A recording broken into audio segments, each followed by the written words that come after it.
Investigators say it's still way too early to draw conclusions, but we are learning the flight was uneventful up until those final moments. And according to the report, the plane descended at a high rate of speed.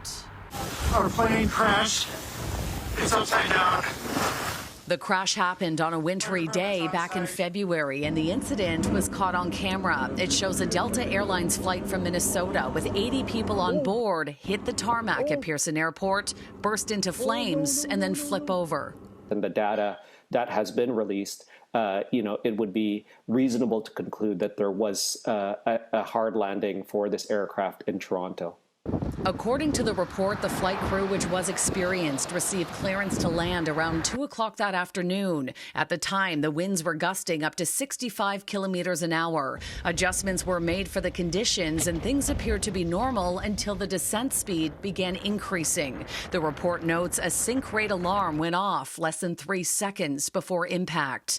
Former crash investigator Dave McNair says it appears the plane came down much harder than what the aircraft was designed to handle. The shock absorbers apparently were designed for 720 feet per minute, and the airplane landed at about 1,100 feet per minute.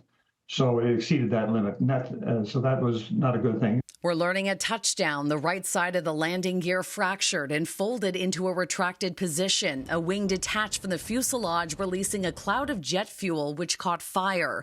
A large portion of the tail also came off during the roll. The TSB says the sequence of events is still being determined. Is the attention going to focus on how these pilots reacted and if it's possible that pilot error did play into this? When they investigate this further, that will most definitely come into play. They'll be looking at the actions taken by the first officer, who was the operating pilot at the time of the landing, and also the actions of the captain who was supervising or observing what the first officer was doing. Everything, drop it! Video captured some of the frantic evacuation. The plane came to a rest belly up, resulting in passengers hanging upside down in their seats, suspended by their safety belts. The investigation found that damage to the plane prevented the flight deck door from opening. As a result, the pilots used the escape hatch on the cockpit ceiling, which was upside down, to evacuate. Shortly after, an explosion rocked the outside of the aircraft near the left wing root. The cause of that is still unknown.